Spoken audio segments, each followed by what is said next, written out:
Olá, começa aqui mais um Fórum Rio do Amanhã e dessa vez com um tema que mexe com a vida de todo mundo. Mobilidade urbana ou mobilidade segura, mais precisamente uma mudança de comportamento que nós estamos acompanhando nos últimos anos sobre duas rodas. Para participar desse debate, nós temos aqui grandes especialistas no trânsito e eu começo a anunciar os nomes dos nossos debatedores. Anelisa Lima, CFO, ou diretora financeira da Leve Bicicletas, que é a líder do mercado, não só no estado do Rio, mas no Brasil. Seja bem-vinda ao nosso fórum. Obrigada pelo convite. O Pedro Henrique Chaves Maia, pesquisador do Instituto Mobilidade e Desenvolvimento Social e professor da Fundação Getúlio Vargas. Pedro, seja bem-vindo. Muito obrigado. Estamos aqui também com o Marcos Belchior, que é o secretário municipal de ordem urbana, de ordem pública da cidade do Rio de Janeiro. Anelisa, obrigado, grande prazer. Seja bem-vindo, obrigado por ter aceitado o convite.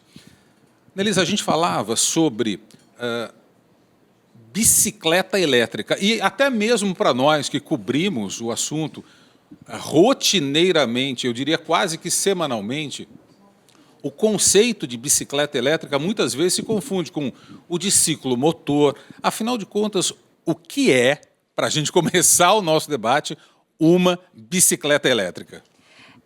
A gente tem a definição, né, da separação de bicicleta elétrica, autopropelido e ciclomotor. Isso veio de uma definição que veio no CONTRAN, em 2023, mas foi mais regulamentado agora a partir de 1º de janeiro de 2026, então é uma pauta super importante para a gente esclarecer aqui nesse momento. A bicicleta elétrica, quais são as regras, né, as definições? É uma bicicleta, tem que ter pedal, não pode ter acelerador, então você obrigatoriamente precisa ter ali o pedal, você precisa conseguir pedalar a bicicleta. O motor não pode ultrapassar 1000 watts, a velocidade tem que ser até 32 km por hora. Claro que existem algumas regras de município, que ela é um pouquinho menor, Rio de Janeiro tem algumas regras específicas, São Paulo também, mas no CONTRAN é até 32 km por hora. Você não precisa de carteira. Então, essa é a bicicleta elétrica. Então, precisa ter o pedal. Então, qual que é a grande diferença? O pedal. Quando você vai para o autopropelido, que também é a nossa outra marca, né, a ON, que é a marca que a gente lançou no ano passado, ela também tem um motor de até 1000 watts, ela também pode ir até 32 km por hora, mas ela não precisa do pedal. Então, e também não precisa de carteira. Ambas podem andar na ciclovia, na ciclofaixa. Existe a recomendação, né, do uso do capacete, algumas regras de segurança como iluminação ao frear, buzina, mas ela ainda não precisa da carteira da CNH. Quando que você começa a precisar? Quando você vai para o ciclomotor. Qual que é a diferença da bicicleta elétrica, do autopropelido e ciclomotor? O ciclomotor você pode ter até 3 rodas, você pode ter um motor de 1000 watts a 4000 watts, a sua velocidade pode ir até 50 km por hora, e aí, nesse caso, você precisa de carteira, e aí a carteira que é solicitada é a carteira A de moto. Então, essas são as principais regras. Claro, como eu falei, existe a diferenciação ali de algumas regras por município, né? Mas o CONTRAN, que é o federal, são essas diferenciações de produtos. Uma bicicleta elétrica, ela não é classificada, então, como um ciclomotor. Não. Existem diferenças técnicas, exatamente, inclusive proibições de circulação em determinadas exatamente, sim. vias. E aí o ciclomotor não pode andar na ciclovia nem na ciclofaixa. Pedro, nós jornalistas somos aqueles que detestavam números antes da faculdade, depois vamos atrás dos mesmos. Ou seja, números, pesquisas, e por isso nós temos aqui um pesquisador da Fundação, um professor da Fundação Getúlio Vargas com dados. Há uma mudança de comportamento que não é só percepção nossa, não é só o nosso olhar que enxerga uma realidade diferente. Os números provam que houve uma mudança de mobilidade urbana, sobretudo na última década? Definitivamente. Assim, se você for olhar os dados, na verdade, existem, na verdade, 3 formas da gente começar a tentar analisar essa mudança de comportamento e uso de modais no trânsito, tudo bem? A gente poderia pensar isso numa perspectiva de infraestrutura, tudo bem? A gente poderia pensar isso numa perspectiva de velocidade e uma outra até mesmo de zoneamento urbano, como a gente divide nossa cidade. Para o nosso caso aqui, acredito que focar nessa questão da velocidade, dos tipos de modos de transporte que você pode usar, pode ser o melhor proveitoso. E se você for olhar a demanda por carro, ela era moderadamente constante, ali, o número de emplacamentos, por exemplo, antes da pandemia, era moderadamente constante, naturalmente cai durante a pandemia, ninguém vai andar de carro, e ele começa a retornar mais, assim, logo no final de dezembro, assim, dezembro de 2020, mais ou menos, tem a crise dos semicondutores. E fica muito 2020? difícil. Final de 2020. Tá. E fica muito difícil conseguir matéria-prima para produzir o carro e o preço do carro aumenta muito, né? Então, nesse momento que o preço do carro aumenta muito, assim, no intervalo de 2 anos, entre 2000 e 2022, o preço médio de um carro aumenta em 50%. E isso causa uma redução no número de emplacamentos de quase 50% também no mesmo período. Essa combinação de fatores meio que leva as pessoas a procurarem alternativas para se locomoverem e ir para o trabalho, fazer suas atividades diárias, né? E num lugar como o Brasil, em que você tem um tipo específico de trânsito, né, que é lento, diga-se de passagem, se a gente for olhar as velocidades médias nas cidades brasileiras, elas giram em torno de 30 km por hora, tudo bem. Alguns outros modais eles tomam aí um desponte, né? Um deles, por exemplo, é a motocicleta. E a motocicleta, ela, no mesmo período, ela aumenta a demanda de forma gigantesca. 2025 foi um ano que a motocicleta, por exemplo, pela primeira vez, teve o maior número de emplacamentos do que o dos carros, tá? E, nesse contexto todo, né, a introdução dessas bicicletas elétricas e, enfim, pedal assistido, chega nesse contexto e se oferece, de certa forma, né, uma alternativa à moto convencional, até em alguma medida. É um aparelho que te permite ter uma autonomia de deslocamento, potencialmente mais barato do que uma moto, tipicamente mais barato do que uma moto, inclusive se você for olhar em termos de combustível, né, pensando no preço da gasolina, e te dá uma flexibilidade também ali em como usar o trânsito. E isso, naturalmente, gera um contexto em que o aumento nessa demanda por bicicletas elétricas e veículos elétricos, até num contexto mais amplo, né, aumenta bem. Basta olhar para os dados da Aliança Bike, né, os estudos deles, e você vê que é um mercado que vem crescendo muito e com uma expectativa de crescimento muito boa também, em particular para esse ano agora de 2025. Belchior, dezembro de 2020, a gente está falando meio de pandemia, à época você não era secretário municipal de ordem pública, você estava no centro de operações da prefeitura, ou seja, os seus olhos já estavam no trânsito da nossa cidade. Foi ali que vocês começaram a perceber um trânsito mudado? Foi mais ou menos naquele período, ou a mobilidade urbana da nossa cidade já vinha apresentando mudanças? Então, Dôndola, aproveitando um pouquinho da comunicação aqui da Annelise e do Pedro, a gente tem uma grande mudança comportamental e social, né? Eu estava lá no Centro de Operações. O Centro de Operações é uma política pública de utilização de dados para entender as reais mudanças sociais, as verdadeiras implantações necessárias. E, obviamente, a chegada desses equipamentos mostra uma grande mudança comportamental social, né? Como o Pedro aqui estava falando, o acesso é mais fácil, as pessoas estão tendo cada vez mais acesso aos transportes públicos, então a gente começa a falar muito de micromobilidade, é isso que a gente está falando aqui.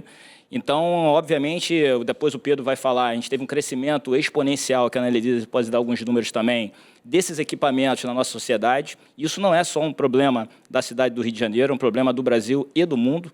Obviamente, algumas cidades mundiais já tinham um conhecimento desse comportamento. Por exemplo, a mais conhecida de todas, Amsterdã, que já usa bikes há muito tempo. Até Amsterdã está passando por uma mudança de modal, né, saindo da bicicleta normal para a bicicleta elétrica também. Existe essa transformação social lá também.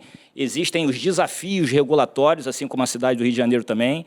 A gente vai falar em algum momento aqui sobre regulatórios, mas como é que a gente fala de regulatório que usa a variável velocidade? Como é que a gente afere velocidade? Como é que a gente utiliza isso na fiscalização? Então, a gente começa a falar também, como o Pedro disse aqui, sobre infraestruturas urbanas. Então, está na hora de a gente repensar as nossas cidades para essa mudança comportamental que a gente tem também. Então, falando um pouquinho da minha experiência anterior como centro de operações, o centro de operações tem o Data Lake da Prefeitura, ou seja, toda a base de dados da Prefeitura, criando protocolos, inserindo sensoriamentos e percebendo essas mudanças com algum tipo de antecedência, justamente para projetar a cidade em médio e longo prazo. A gente lá na Prefeitura, a gente tem um planejamento estratégico muito claro. Falar de bikes é falar de sustentabilidade, é importante a gente falar isso também. Então, a gente quer que as pessoas usem cada vez mais bikes, né? A cidade do Rio de Janeiro tem uma malha cicloviária muito grande de ciclofaixa, ciclovia, enfim. A gente tem como andar, né? A gente só tem que organizar, né? Então, esse debate aqui é extremamente proveitoso, sensacional, que a gente já estava comentando aqui que a gente pode tirar bons frutos pós-debate aqui, para construir caminhos, estudos e uma nova formatação, regulamentar né? A resolução do CONTRAN é extremamente difícil pelas complexidades, né? Visto isso aqui na fala da Annelise, na diferença, o que é o quê. Então, eu estou falando aqui das pessoas que transitam no setor, no tema, e é complexo, imagina para quem não está nesse tema. Onde eu posso andar, eu tenho uma bike elétrica ou um autopropelido. Isso aqui é ciclomotor ou bike elétrica. Então, são muitas dúvidas. Então, aqui, esse debate com certeza vai elucidar a quem nos assistem, tirar muitas dúvidas. E, obviamente, ele vai se estender pós-debate aqui para bons frutos. Annelisa, sobre dados, vocês hoje controlam, têm o domínio da cadeia de ponta a ponta, desde a criação de um produto até a montagem ou fabricação e depois a comercialização, a entrega para o consumidor final. Vocês têm números desse aumento do consumo de bicicletas elétricas no estado ou na cidade do Rio? Sim, para a gente ter os dados, né, da micromobilidade, seja no Rio de Janeiro ou qualquer outro estado, a gente tem os nossos dados leves, como a gente a gente tem um share de mercado ali bem relevante, mas também através de pesquisa da Aliança Bike, que hoje é o órgão ali onde tem toda a nossa base de dados nesse segmento. O crescimento de um ano para outro foi de 40% no ano de 2025, e a nossa expectativa é que nos próximos anos, seja no Rio de Janeiro, seja também nos outros estados no Brasil, é que isso ultrapasse 50%. Na Leve, a gente teve um crescimento bem em linha, né, com o que se espera realmente do crescimento do mercado de bicicleta elétrica. A gente cresceu no ano de 2025 40% também. E desde 2019, desde 2020, a gente cresce de 50% a 60%. Então, Brasil? Isso, Brasil. Brasil. Mas, assim, considerando que Rio de Janeiro É hoje... o recorte que segue. Rio de Janeiro hoje representa 73% de todas as nossas vendas, ela representa Rio de Janeiro, então todo o crescimento ele é mais concentrado no Rio de Janeiro. Então, em números absolutos, desculpa, em números absolutos. Quanto a gente vendeu? Quantas, por exemplo? Porque a gente vê tantas circulando. Quantas são as bikes que hoje estão rodando por aí? A gente tem esse número absoluto? Sim, em 2025 a gente vendeu 16 mil bikes. E a nossa expectativa para 2026 é que a gente venda 24 mil. 24 mil para Brasil. Brasil. Dessas 24 mil, quantas para a cidade do Rio? Desses 24 mil, a gente pode colocar ali 18 mil, 19 mil só para o Rio de Janeiro. Pedro, agora falando sobre impacto na mobilidade ou na micromobilidade, isso não tem nenhum precedente na nossa história, uma mudança tão grande nesse cenário quanto nessa última década. É correto afirmar isso? Acredito que sim. A gente teve algumas mudanças nessa última década que antecederam esse momento das bicicletas elétricas, né? Então, a gente tem um começo de experiência também, por exemplo, em primeiro lugar, né, que moderniza a ideia de bicicleta na cidade com aqueles movimentos de bicicletas compartilhadas, né? Então, você tem essas iniciativas que compartilham bicicleta na cidade e já começam a colocar esse modal de volta nos olhos mesmo do público de uma forma geral, né? Isso vem antes, então. Bem antes. Isso vem antes e já começa nesse processo de deixar esse novo modal compartilhando o espaço com os demais de uma forma mais intensa, principalmente nos grandes centros urbanos, né? Mais recentemente, então, a gente vê os patinetes elétricos também que vêm nesse mesmo modelo compartilhado. E aí, pela primeira vez, talvez a gente vê, né, um modal elétrico com uma capacidade de aceleração ali competitiva com potencialmente uma bicicleta, ou até indo mais rápido, né, compartilhando de estrada, né, via, principalmente as ciclovias, com os demais veículos e mesmo pedestres, né. E a gente tem ali algum, talvez, vislumbre do que seria esse cenário agora em que a gente tem esse crescimento vertiginoso das bicicletas elétricas compartilhando conosco. Então, repara, esse movimento todo acontece nessa última década, né. Então, é muito recente, olhando para o passado distante, realmente fica um pouco mais distante aqui, pensando 10 anos para trás, já fica realmente difícil a gente ter algum paralelo muito claro, né? Agora, nesses pequenos momentos, né, que foram se antecedendo, talvez 5 anos atrás, e aí progressivamente chegando mais perto, a gente vai vendo um pouco essa reconfiguração de como o trânsito está se estruturando de forma muito clara, virada para essa micromobilidade, né, que o Belchior bem falou aqui antes. E isso, enfim, leva ao momento que a gente está agora, em que essas bicicletas elétricas elas estão de forma muito marcante configurando esse novo paradigma de trânsito. Belchior, a gente estava preparado para isso? As cidades estavam preparadas? E não estou falando só Brasil, você citou Amsterdã. Será que as cidades do Brasil e do mundo estavam preparados para tanta mudança em tão pouco tempo? São as transformações tecnológicas que surgem na nossa sociedade, né? Fazendo uma analogia, né? Falando com a inteligência artificial, por exemplo. A inteligência artificial chegou para ser disruptiva na nossa sociedade. E essa tecnologia de transporte, né, também chega para ser transformadora. E, como você bem disse, foi um crescimento vertiginoso. Estão pegando o número da Annelise aqui, botando uma média de 20 mil bikes por ano. Em 5 anos tem 100 mil bikes rodando na cidade.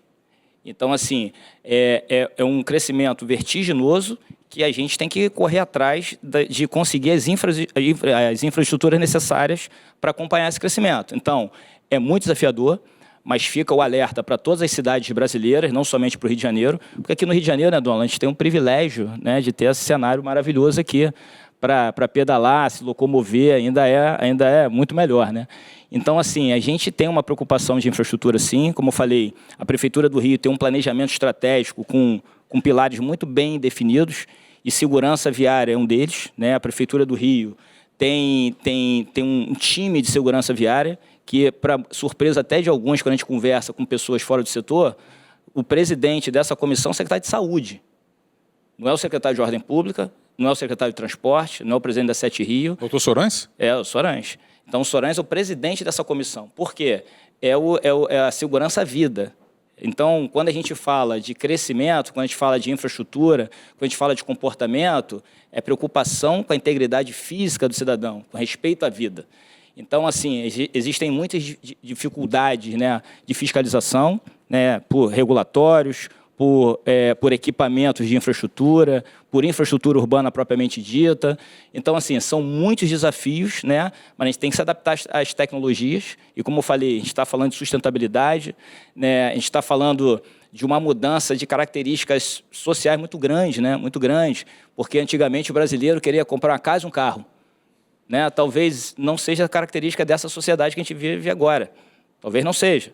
Dessa geração, inclusive. Dessa geração, né? As pessoas andam de aplicativo, as pessoas andam de transporte público e as pessoas precisam se locomoverem nessa micromobilidade aqui. Então, a gente está falando desse cenário social do mundo, não somente do Brasil.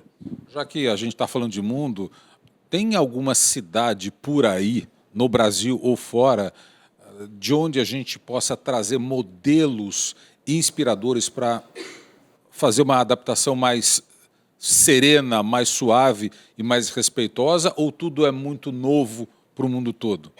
Dona, na minha visão, vou deixar um pouco aqui para o Pedro, que o Pedro é o pesquisador e eu falo demais, tá, Pedro? Então, assim, numa visão nossa aqui, isso é um desafio de todas as cidades. Não é um desafio do Rio, não é um desafio do mundo, na verdade, né? Foi um crescimento, foi uma tecnologia que chegou muito rápido, que se juntou com essa característica social que a gente vive agora, com essa geração, e teve esse crescimento exponencial. Então, as cidades estão... o importante é a gente identificar isso agora, né? Para a gente construir a cidade do médio prazo, 5 anos, 10 anos, 15 anos, porque se a gente ficar parado aqui, a gente vai ter um problema muito maior empilhado daqui a 10, 15 anos. Então, é importante a gente identificar, se preparar e organizar. Pedro. Eu concordo com tudo que foi dito e é um pouco esse o sentimento também da literatura, porque vale a pena mencionar, né? Estudar trânsito, estudar esse comportamento, principalmente de micromobilidade, é extremamente difícil, porque é muito complicado você conseguir dados disso, né? Como você sabe onde estão essas bicicletas elétricas? Como você mede como as pessoas estão usando essa bicicleta elétrica? Então, como que a gente consegue construir essa capacidade? Só recentemente, por exemplo, a gente consegue construir, de fato, pesquisa com uma boa identificação, né, com uma boa qualidade de dados sobre carros, porque agora a gente tem GPS em carro, a gente tem aplicativo de carro, então, pela primeira vez, talvez, na história, a gente consegue, de fato, ver como as pessoas estão usando o carro num nível individual e ter um computador que tem capacidade de processar esse volume de dados e extrair informação relevante daquilo, né? E para essa micromobilidade ainda é mais complicado. Essas bicicletas elétricas, elas não têm embutido nelas algum tipo de aparelho que permite esse monitoramento, assim. Eu não sei nem se isso seria desejável, para começar, mas, assim, fato é que isso não está na mesa para os pesquisadores começarem a abordar o tema. Dito isso, existem, claro, né, diversos pesquisadores tentando atacar essa problemática, e a gente vê algumas evidências desgarradas em diferentes locais do mundo, mas certamente não há ainda algo como uma receita de bolo, não há ainda uma direção clara de um local que conseguiu talvez resolver, de alguma forma, o trânsito em perfeita harmonia com esse novo modal. É muito recente, sinto que diversos locais estão tentando explorar diversas alternativas e todo mundo tentando desbravar um pouco essa forma de ordenamento urbano nova. Aí. Neste primeiro módulo, ou neste primeiro terço do nosso fórum, a gente discute mudança de comportamento. Agora, a gente passa por um segundo momento de reflexão. Elisa, será que os nossos condutores, os nossos ciclistas elétricos estavam preparados para dominar esses veículos num trânsito diferente, profundamente alterado e respeitando leis de trânsito, ou a gente ainda está aquém dessa realidade? É uma autorreflexão ou, de repente, até uma meia-culpa para nós ciclistas? Bom, vamos lá. Acho que esse, na verdade, é a pauta mais importante para a gente, né, como Leve, porque nós somos os responsáveis, porque a gente vende nessas bicicletas, então acho que a gente também quer se posicionar como marca que quer colaborar, né, para a educação no trânsito. Como foi mencionado pelo Pedro, né, pelo Belchior, aumentou muito, né, o ciclista, seja de bike convencional, seja de bicicleta elétrica, e óbvio que quando você tem muitas bicicletas elétricas, você precisa de organização. Né? Existem regras no trânsito, que são regras básicas, inclusive no CONTRAN, que é a regulamentação federal, né, que existe bicicleta elétrica que orienta, que pede, mas nós também, como Leve, né, líder no segmento, a gente também tem um papel de educação. Então, a gente precisa educar, né, os nossos clientes a conseguirem colaborar com toda a sociedade. Né? Então, as cidades...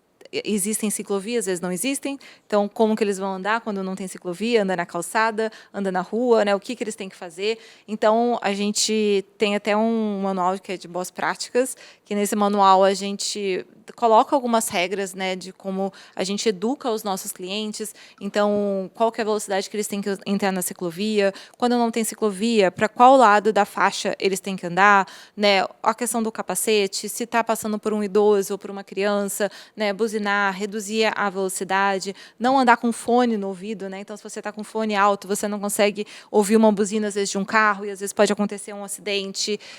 Claro, usar capacete, porque, por mais que seja limite de 32 km, se você cai a 32 km, você vai machucar. Acho que o Pedro tem outros dados mais, né, relevantes ali com relação ao que pode realmente causar na saúde, né, de um cliente que venha cair. Então, tudo isso é um papel em conjunto, acredito, do privado, né, com o público, né, que o Belchior está representando, da gente educar os nossos clientes, a gente ter materiais, né, institucionais, né, nos posicionando como essa marca, mudanças também no produto. Então, hoje, a gente até tem a nossa bicicleta aqui. Quando ela freia, ela já tem a luz, né, que mostra, né, que nem carro, né? Quando você freia, você tem a luz que é para a pessoa que está atrás ver e parar também, para não ter aquele acidente, né, ter um passarinho em cima do outro. O redutor também de velocidade. Então, por mais que no CONTRAN seja 32 km, no município do Rio de Janeiro, por exemplo, orienta que na ciclovia seja 25 km. Então, você poder reduzir um pouco também a velocidade quando você está na ciclovia para 25 km. E a gente até, um dos sócios, né, a Eleve é uma empresa familiar, né, do que o sócio é o Rodrigo Bruno, e o Bruno, um dos sócios, é quem desenvolve, ele é um engenheiro que desenvolve produto. A gente tem pensado em algumas soluções, como, por exemplo, ter um acionamento de buzina automático ao você chegar próximo de uma pessoa, né, sem que você precisar que você buzine. Então, você está na lagoa, né, vamos pensar aqui no Rio de Janeiro, que muitas pessoas usam a bicicleta na lagoa. Então, é cheio de crianças, pensando em final de semana, feriado, cheio de criança, idosos, cachorros, né, e aí você vai estar lá com a bicicleta. Como é que você vai conseguir ultrapassar sem você machucar alguém? Então, você tem que manter aquele respeito. Então, tem a buzina. Então, a gente, como marca, a gente se posiciona na educação e na informação de como organizar um pouco mais esse trânsito e nos colocando também à disposição, sempre em parceria com o público. Pedro, com relação a dados, parecem mais precisos aqueles que se referem a acidentes com motocicletas, e esses são muitos. No Band News Rio, primeira edição, o programa que nós apresentamos na Band aqui, nós tivemos no último trimestre de 2025, a informação de um hospital público de Niterói, onde metade dos leitos era ocupada por motociclistas feridos em acidentes de trânsito. Nós temos esse recorte por acidentes de bikes?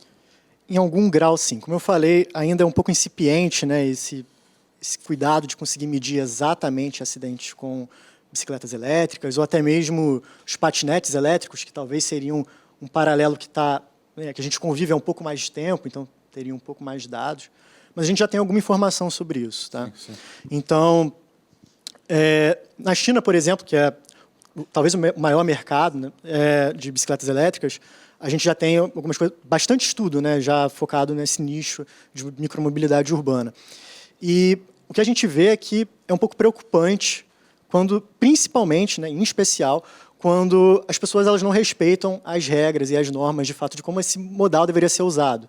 As boas práticas que a Annalise acabou de comentar, quando elas não são respeitadas, isso tem agravantes muito fortes para a questão de saúde pública mesmo. Então, na China, né, que é onde foi esse estudo, a gente vê que a taxa de mortalidade entre os hospitalizados envolvidos em algum acidente de bicicleta elétrica é de 10%, comparada a 0,3% de bicicletas normais. Então, repara, é extremamente alto. 10%? Sim. Para acidentados com bicicletas elétricas e para bicicletas convencionais, 0,3%. Perfeito. Aproximadamente, essa é a relação. Diferença bastante grande. Bastante Exatamente. acentuada. E principalmente porque a maior parte desses acidentes, né, eles envolvem ferimentos na cabeça. E esse é um contexto em que a gente está, em que essas bicicletas elétricas elas são regulamentadas, tudo bem? Então, você tem uma instituição, por exemplo, de velocidade máxima de 25 km. Mas o mesmo estudo identifica que essas bicicletas elas giram, em média, em torno de 40 km por hora. Esse é um contexto em que você tem que a lei estipula que todos os ciclistas eles deveriam estar usando capacete. Apenas 32% deles usam. E, como eu falei, esse é o tipo... acidente na cabeça, né, ferimentos na cabeça é o tipo de acidente mais grave que você tem, mais recorrente que você tem quando você tem algum tipo de acidente envolvendo uma bicicleta elétrica. E 8% dos ciclistas, né, desse estudo, eles estavam andando, inclusive, na contramão da via. Então, assim, repara, todas as características que a gente identifica como que seriam corretas para um modal que consegue alcançar, às vezes, 32 km por hora, não são respeitadas. E essa ausência de respeito, né, essa complicação, isso gera um nível de mortalidade muito alto. A gente também tem alguma evidência de outros lugares, por exemplo, nos Estados Unidos, em que você tem que 36% dos acidentes que acontecem com bicicletas elétricas lá, na verdade, nem só com bicicletas elétricas, de micromobilidade em geral, aqui envolvendo patinetes elétricos, e, enfim, 36% são com menores de idade. Aqui, menores de idade, marcando 14 anos. Tá? Então, crianças de 14 anos ou menos. E isso fica um pouco importante demais, porque é num contexto de uma população em que essa população, né, esse recorte etário, corresponde a 18% da população. Então, repara, né, você ter um devido cuidado em como que as pessoas vão usar esse modal pode significativamente mudar a forma como o trânsito opera e os custos associados a isso. Então, e aí eu passo a palavra, mas em Lisboa, que é um outro lugar também que a gente teve um estudo interessante sobre, o que a gente viu lá, né, é que, enfim, não é focado em bicicletas elétricas, tudo bem, são patinetes elétricos aqui, mas talvez tenha um paralelo aí, como estava mencionando ao longo da apresentação. Né? E lá eles identificaram que, justamente por causa desses descumprimentos do que seriam as normas ideais de trânsito, né, e de comportamento no trânsito, o custo social desses patinetes elétricos é maior do que o benefício que esses patinetes elétricos causam na cidade de Lisboa. Então, benefícios aqui contabilizando emissão, contabilizando o tempo que é poupado em deslocamento, mas as pessoas usam isso de forma inadequada, as pessoas não respeitam o que seriam o ideal, né, do uso desse modal. Isso gera tanto acidente, isso gera tanto custo para a sociedade como um todo, com saúde principalmente, que acaba que não compensa lá. Então, assim, focar nessa educação do ciclista, focar nesse uso do capacete principalmente, assim, é uma coisa muito simples, e repara que isso pode ser a diferença entre a vida e morte em diversos acidentes. Então, acho que focar nesse devido uso desse novo modal é essencial, e a gente consegue ver isso, apesar das poucas evidências empíricas que temos acerca do tema. Então, deixa claro, não sabemos muito, mas o pouco que sabemos indica que, por exemplo, a cartilha que a Annalise acabou de mostrar, ela é fundamental ser respeitada, enfim, ser posta em prática mesmo. Belchior, aí entra o papel do poder público. Como estabelecer regras de circulação, por exemplo, em áreas como ciclovias? Hoje, a circulação de uma ciclovia é completamente diferente do que era uma década atrás, por aqueles que respeitam e também por aqueles que não respeitam. Como fazer a fiscalização numa cidade que tem tantas ciclovias ou suas ciclofaixas dentro dessa realidade tão mudada em tão pouco tempo? Então, Dona, é um super desafio, né? Super desafio essa fiscalização. Eu acho também que o pilar disso tudo está na educação, como o Pedro aqui, a Annelise comentaram também, mas eu vou trazer para você uma experiência desse grupo que a gente tem na Prefeitura, esse grupo que tem o objetivo de regulamentar, né, para dentro da Prefeitura as normas necessárias para a fiscalização. Ele é composto pela Sete Rio, pela Secretaria Municipal de Transporte, pela Secretaria de Ordem Pública, pela Guarda Municipal. E a gente fez um teste, né? É muito bonito falar numa sala com ar-condicionado, com aquela apresentação bonita, vamos testar. E a gente fez um teste ali em frente ao Copacabana Palace, né? Nós levamos um radar móvel, igual aquele da Polícia Rodoviária Federal, Sim. E a gente aferiu mais de 150, né, usuários ali de bike, e vou chutar para você, que eu não tenho o número aqui de cabeça, mas a relação é mais ou menos essa, que mais de 70% estavam acima da velocidade sugerida na ciclovia. Ciclovia ou asfalto? Ciclovia. Ciclovia. Mais de 70% estavam acima dessa velocidade sugerida na ciclovia. E a gente abordava as pessoas, é importante dizer que a gente não tem um equipamento de aferição de velocidade instalado nas ciclovias, por isso levamos o radar móvel, né? E já que eu tenho que educar a pessoa, eu precisava abordar as pessoas. Então, nós montamos um ponto com radar móvel e, tanto para a direita quanto para a esquerda, 2 equipes de abordagem, para mostrar para essa pessoa, pelo radar móvel, que é um equipamento validado no Inmetro, como ela estava acima da velocidade. E muitas pessoas se espantavam, né, que elas estavam acima da velocidade. Eu tive essa percepção, né? E uma coisa interessante, para que todos que nos assistem entendam a dificuldade, a grande maioria são menores de idade. Até para abordar, eu tinha que levar um assistente social. Eu não posso abordar um menor de idade. Então, entendam a dificuldade desse processo, dessa operação. Então, a fiscalização não é simples. Então, a gente tem que lutar para tirar todas as dúvidas dos regulamentos, dos institutos maiores. Então, a gente vai falar daqui a pouco aqui sobre a resolução do CONTRAN, que tem algumas dúvidas dentro da própria resolução, né? É complexo, é muito complexo. A gente está falando de um Brasil com mais de 5.500 cidades, e a resolução do CONTRAN diz: cidades, regulamentem. Então, assim, aí o indivíduo que está aqui vai para Niterói, que vai para Duque de Caxias, que vai para Petrópolis, como me comporta aqui, como me comporta ali. Então, assim, existe uma grande dificuldade nesse processo, né? Mas, assim, a Prefeitura do Rio tá buscando isso, como eu falei, está no planejamento estratégico, e a gente só vai fazer isso com muita integração, né? Com o setor, né, propriamente dito, que tem muitos dados, com certeza, que a gente pode aproveitar, com os pesquisadores, né, com o poder público e com a própria sociedade civil organizada. E é importante dizer, dona, que a maior preocupação do cidadão, do poder público, melhor dizendo, é com relação à vida, proteção à vida. Se eu tivesse um skate voador andando a 80 km por hora, ele traria também uma condição de segurança. Sim. Então, a gente precisa falar de comportamento, né? A gente tem que ter esse sentimento de respeito à vida. Então, é muito complexo a fiscalização, a gente chama a sociedade para esse comportamento, para a mudança comportamental. Então, esses são os desafios da chegada dessa nova tecnologia, que a gente tem que se adaptar, porque a tecnologia nunca vai esperar a regulamentação. Ela chega e depois a gente corre atrás da regulamentação. Sempre é assim. E a gente não pode ficar para trás. Então, é isso que a gente está debatendo aqui hoje. Mas eu acho que é desafiador também para o segmento, para a Annelisa, porque o mau condutor, ele contribui negativamente para a própria marca.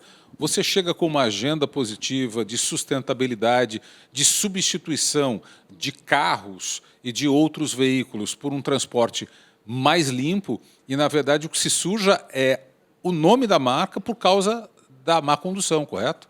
Sim, a gente tem uma preocupação muito grande, até por isso que a gente tem se posicionado muito, né, como marca, até para nossa imagem, né, porque a gente educa, a gente dá boas práticas, a gente tem as informações, a gente procura também criar no produto, né, algumas regras ali de segurança, mas se, por exemplo, né, e a leve, principalmente quem é do Rio de Janeiro, toda vez que você vai na rua, você vê 1 milhão de leves. Você está ali andando na calçada e você vê uma leve na contramão, né, ou o próprio carro, você está com o seu carro, você vê uma leve na contramão, parece que a empresa está deixando a pessoa fazer aquilo, né? Ou às vezes um menor, né? A gente não vende bicicleta elétrica para menor. A gente, às vezes o pai vai, compra e dá para um menor. Mas todas essas regras, o nosso papel cada vez mais vai ser de educar para que a gente possa evitar esse risco de margem para a empresa, porque realmente é o que você falou, é um risco de margem.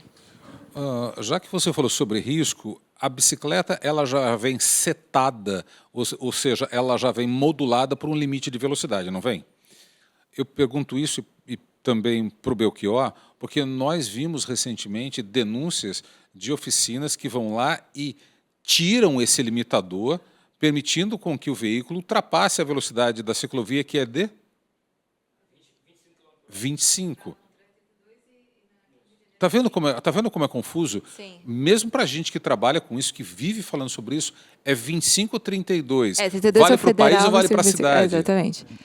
Aqui a Leve, acho que diferente da maioria das marcas, o produto somos nós que produzimos, né? Então, o Bruno, que é um dos sócios, engenheiro, ele que produz, faz o produto. Então, quando a gente cria o produto, a gente já cria com a potência do motor limitada à regra, à lei e também à velocidade. A gente não consegue tirar um limitador ali para andar um pouco mais. Ela já vem de fábrica. Isso, exatamente. Pronta A gente já coloca, a gente já cria o produto considerando a regra do CONTRAN. Mas outras marcas não. Aí o que acontece? A maioria das marcas que hoje você vê de mobilidade elétrica no Brasil, elas são simplesmente importadas da China. Então, na China, até como o Pedro colocou, né, que as bicicletas vão até 50 km por hora, realmente, de fato, os produtos que são feitos lá, produzidos lá, eles têm uma velocidade, uma potência maior de motor. E aí as marcas simplesmente importam esse produto já acabado e colocam a sua marca. É diferente da gente, a gente produz nossos próprios produtos. Então, a gente consegue criar o produto já baseado na lei do nosso país. Então, acho que é um dos diferenciais também do como a Leve se posiciona ali como uma marca educadora nesse sentido. Pedro, esses limitadores de velocidade que não existem em outros países, eles acabam chegando para a nossa realidade porque nós importamos o produto. A China produz alguns outros dados relevantes com relação a acidentes desses veículos? Então, é mais em linha do que eu disse antes, né? Quando você tem esse descumprimento das regras, o risco associado a usar o modal aumenta muito. Então, assim, é muito difícil você saber, por exemplo, qual é a proporção de veículos que, de fato, tem um tipo de limitador removido, né? Até mesmo pela natureza do ato, você não consegue medir muito. É igual um pouco para um contexto mais próximo de economista, né? Tentar medir informalidade. Assim, é uma coisa muito complicada. No campo da ilegalidade. Exato. Então, é um pouco difícil. Mas, assim, o que a gente vê é que as consequências disso são severas. Assim, são severas no sentido final, né, da palavra. Assim, no limite, o que você tem, como eu mencionei, uma taxa de mortalidade de acidente na casa de quase 10%, né, 9% alto, 9,8%. Então, isso é complicado. A gente vai falar, acredito que depois, né, um pouco acerca do que pode ser feito acerca disso. E grande parte, como eu mencionei, tem a ver com a educação no trânsito, né, essa cartilha que a Annelise acabou de mostrar há pouco tempo. Mas também tem questão de infraestrutura que é muito importante. Já adiantando talvez um pouco, né? Um dos fatores que a literatura identifica que melhora muito essa questão da mortalidade, né, da gravidade, pelo menos, dos acidentes no trânsito, é a presença de ciclovia. A presença de ciclovia, em particular, a separada do trânsito, mas as ciclofaixas também atuam nesse sentido. E isso já diminui bastante, né, a fatalidade, a proporção de acidentes envolvendo carro, já diminui bastante o risco. O Rio de Janeiro, nesse contexto, né, assim, a gente tem bastante sorte. A gente tem uma malha de ciclovia que assim, é bem boa, comparada de outras cidades brasileiras, por exemplo. Então, nesse sentido, há bastante espaço para atuar, talvez, mesmo sem depender tanto do comportamento do usuário na ponta, né? Mas, invariavelmente, também não adianta uma ciclovia estar lá e a pessoa achar que a ciclovia é lenta demais para ela e ir para a rua. Então, em última instância também, a gente acaba que volta para a questão do comportamento do ciclista no trânsito. E o que ele vai escolher fazer com aquele modal, né? Neste Fórum Rio do Amanhã, Mobilidade Segura, nós já falamos sobre mudança de comportamento, também falamos sobre essa mudança associada ao velho trânsito, ou seja, uma nova realidade com antigas práticas no trânsito. Agora a gente vai falar sobre botar ordem nessa história toda. Por isso que nós temos aqui um secretário de Ordem Pública. Lá atrás, Belchior, havia uma proposta que era mais rigorosa para uso de ciclovias, que o Pedro acabou de citar. Hoje, o que a gente tem de lei para a cidade do Rio, o que pode e o que não pode circular na ciclovia? Vamos lá, Dona. Então, vamos... Difícil, tá? É difícil. É difícil a gente entender. É difícil. Então, vamos começar primeiro tentando explicar um pouco as classificações que a Anelisa explicou aqui no início, que é a resolução 996 do CONTRAN, que é de junho de 2023, né? Que ela separa ali autopropelido, que ela fala o que é bike elétrica, o que ela fala o que são ciclomotores, e por aí vai. Para deixar muito claro, nenhum equipamento com placa pode andar na ciclovia. Primeira coisa. Então, a resolução do CONTRAN fala que os ciclomotores precisam ser emplacados, que os ciclomotores precisam ter número de Renavan. Então, o ciclomotor, para todos que nos assistem, para entender melhor, é quase uma moto. Basicamente isso. E a gente vê diversos ciclomotores rodando por aí, ainda sem placa, e por aí vai. E a resolução também traz algumas dúvidas. Então, vamos lá. O nome do autopropelido é equipamento individual, veículo individual autopropelido. Só que a própria resolução fala assim, ó, o autopropelido pode levar um passageiro, mas não é individual. Aí começa algumas dúvidas. Pelo Código Brasileiro de Trânsito, não sei se você sabe disso, dona, a gente não pode andar de bike comum na calçada. Não sei se você sabe disso, não pode.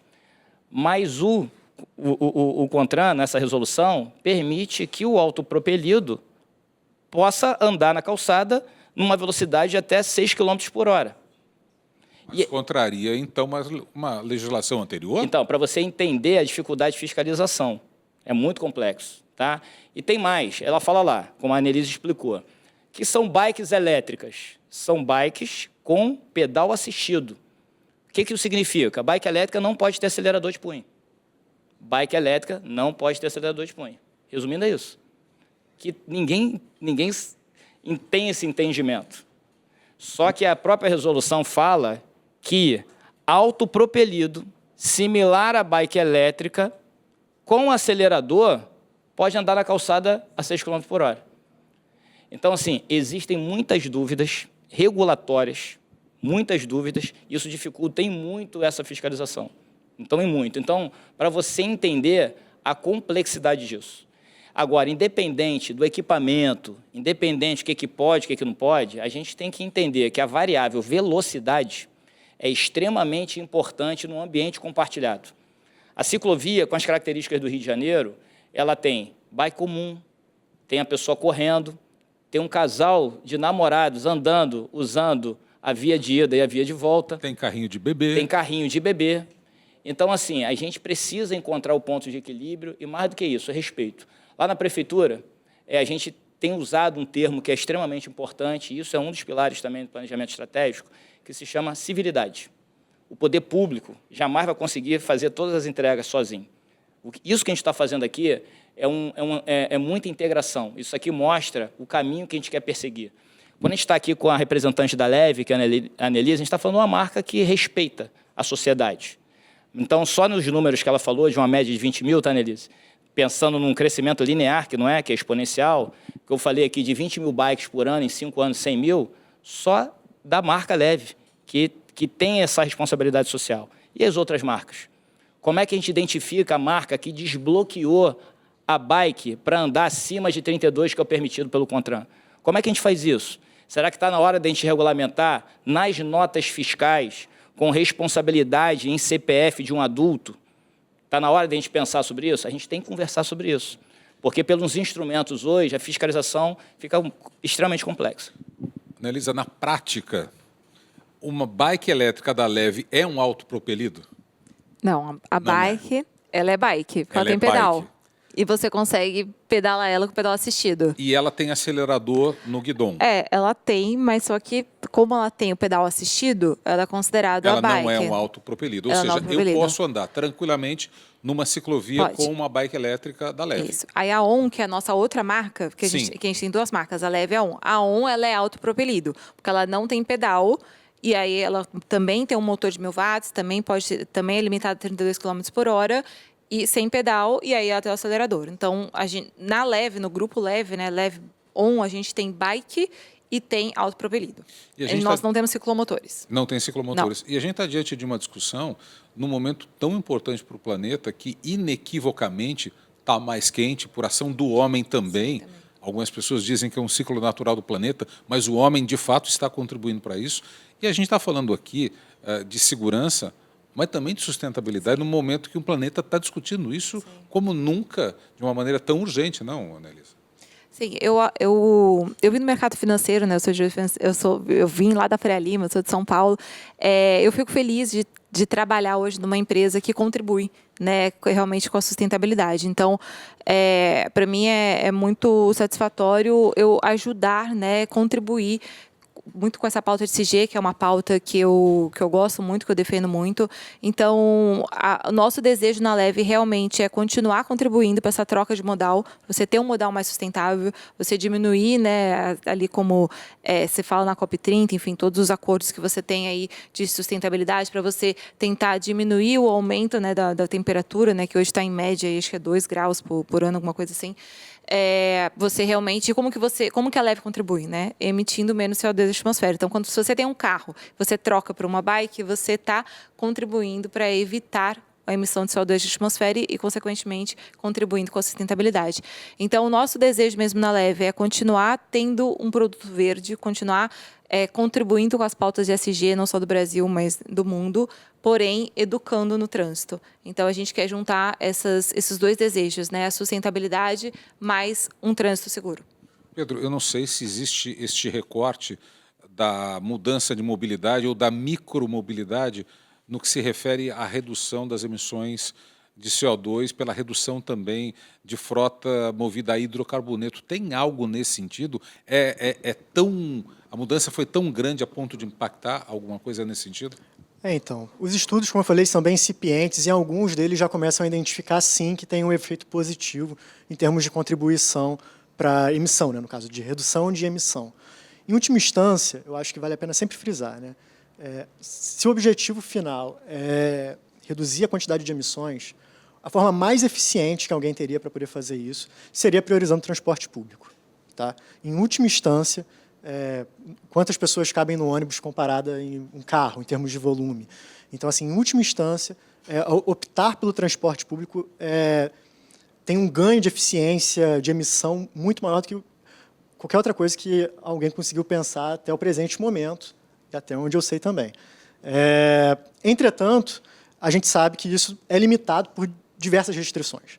Né? Você necessita, por exemplo, de ter um transporte público que tem capacidade de cobrir toda a população e, enfim, que consegue ofertar o serviço ideal para todos. Senão, você vai ter congestionamento no transporte público também, né? Seja de oferta de serviço ou de uso mesmo.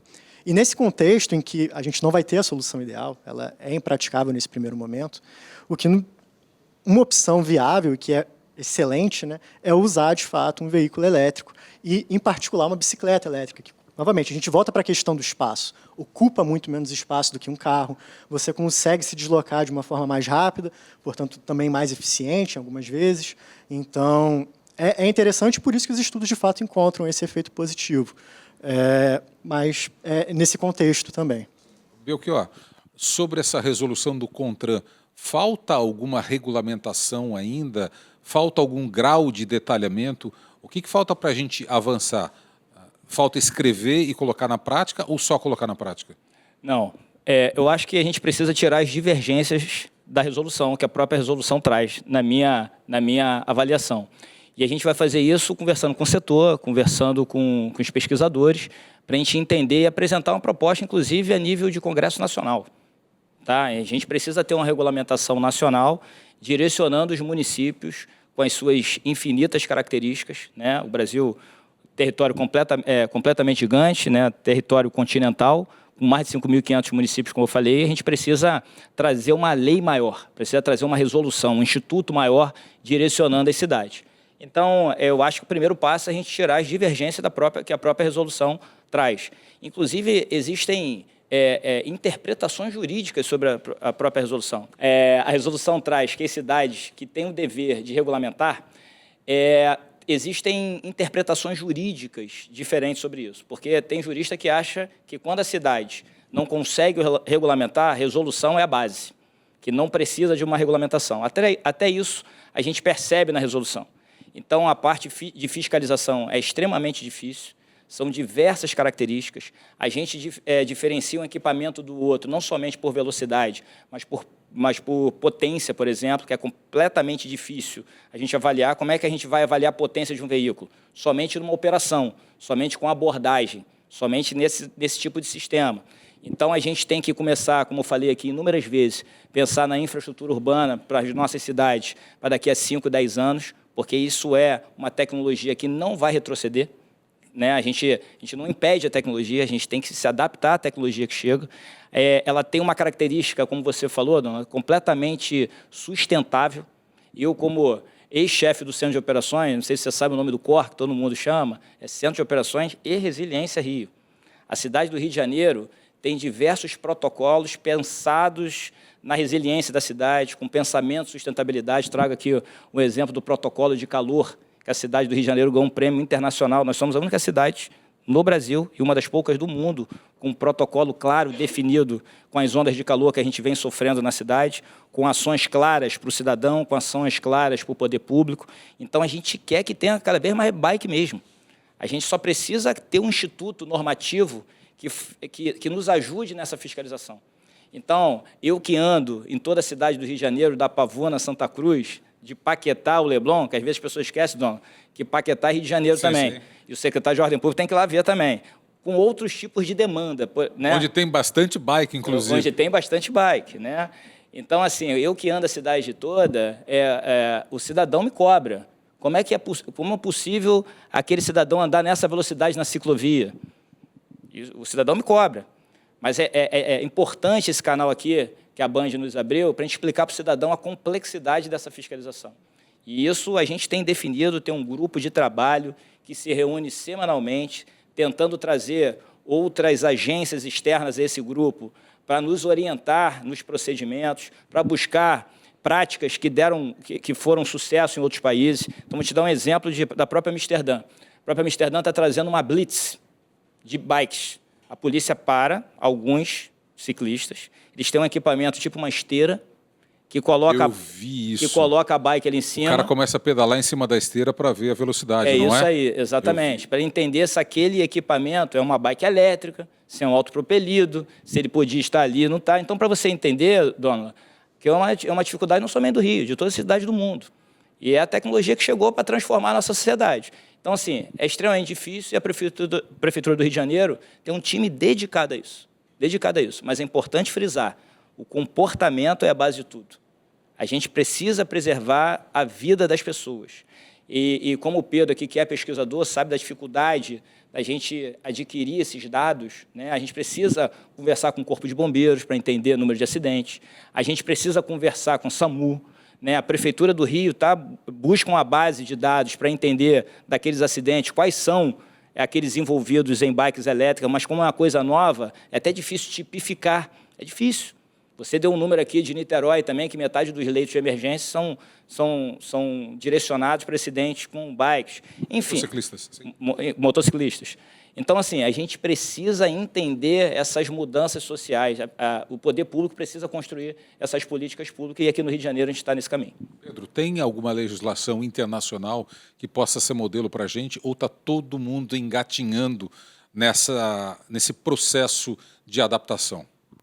Então, eu sou economista, então quando trata assunto de lei eu fico um pouco mais perdido, mas a minha, pelo menos interpretação, ao meu ver, né, pelo que eu vejo das pesquisas, parece que está todo mundo um pouco descobrindo como que vai lidar com essa questão desse novo modal. Né? Como eu falei, é tudo muito novo, e é tudo muito novo e é tudo muito difícil de medir. Então, voltando também um ponto, né, que o Belchior trouxe, assim, como que você estipula que é a velocidade ótima de circulação desse modal em determinada faixa, sabe? Como você consegue aferir que esse modal está de fato se locomovendo àquela velocidade? É tão difícil de medir, é tão difícil, pensando como economista, né, tentar medir essa, a gente vai chamar com um termo chique de elasticidade, né, mas como que a gente mede o quanto que 1 quilômetro a mais poderia estar impactando em termos de risco, de probabilidade de acidente?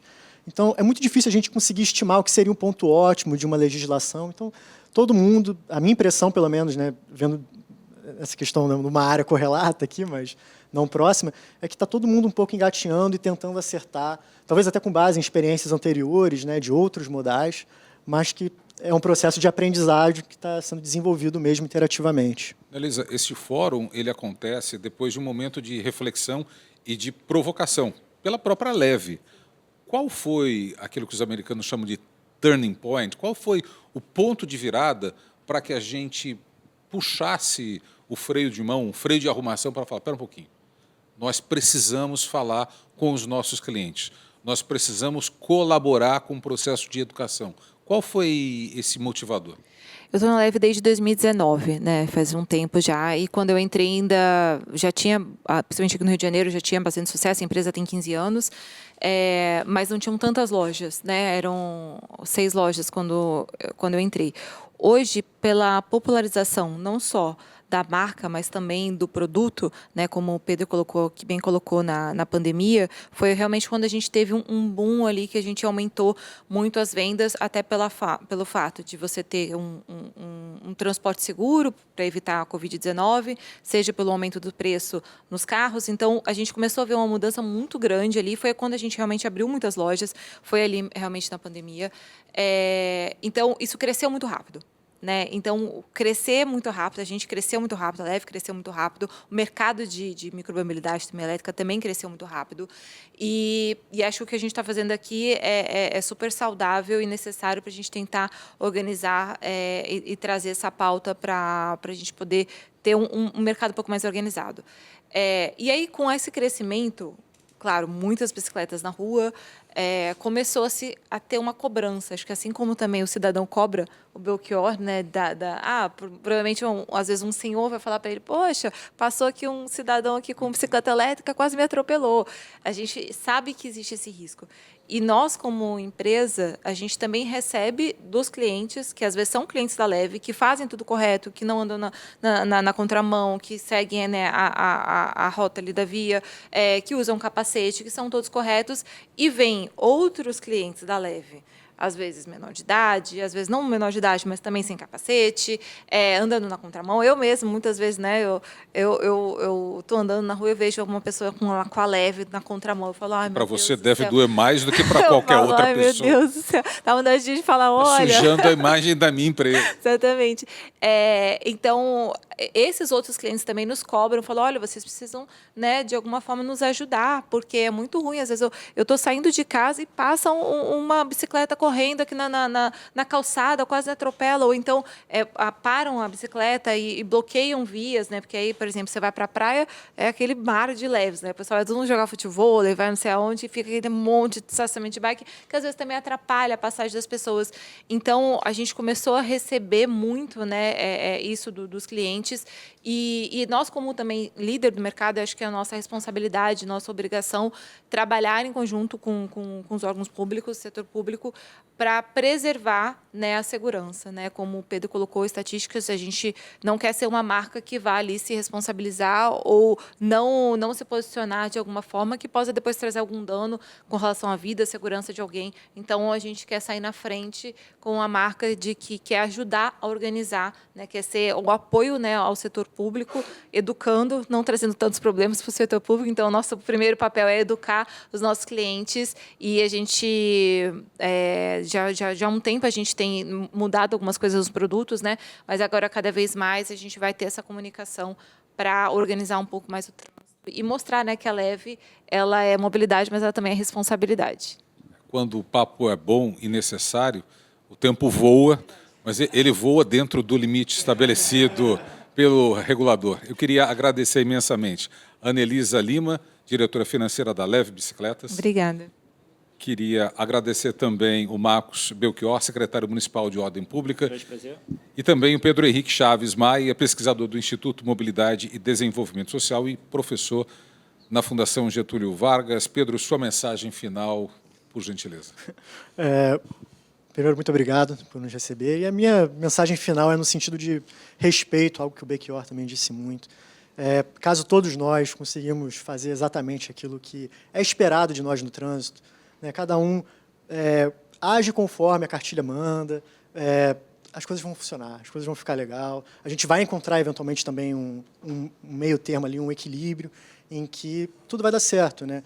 Os ciclistas vão poder usar o modal que eles escolheram usar, vão poder se deslocar para o trabalho da forma que escolheram se deslocar, vão estar, se estiverem andando de bicicleta elétrica, potencialmente, inclusive, contribuindo, né, para o meio ambiente, tendo essa responsabilidade ambiental também.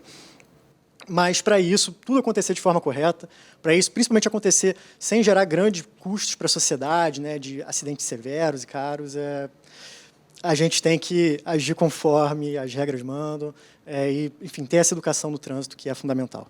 Annelisa, sua mensagem.